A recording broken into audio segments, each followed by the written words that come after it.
Farishtalarning ichida eng kattasi Jabroil alayhissalom ekan. Boshi 7 qat osmonni tepasida, oyog'i 7 qat yerning tagida.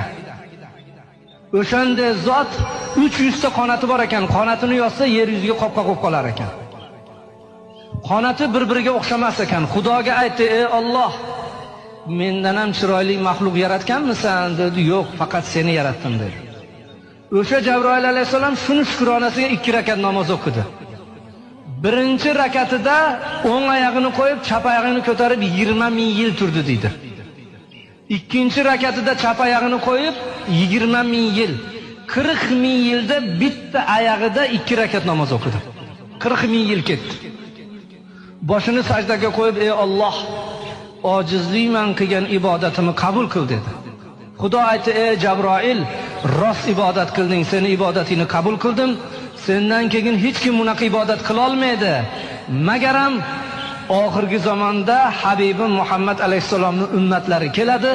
Ular qancha tashvish bilan, o'ylar bilan, quloq qoqib qo'yib pulini sanash bilan, tahoratida shikastalik bilan ozgina daqiqada 5-10 daqiqada 2 rakat namoz bomdodda o'qiydi. Seni 40 ming yil o'qigan namozingdan o'shalarda 2 rakat namoz menga yaxshi degan ekan Xudo taolo."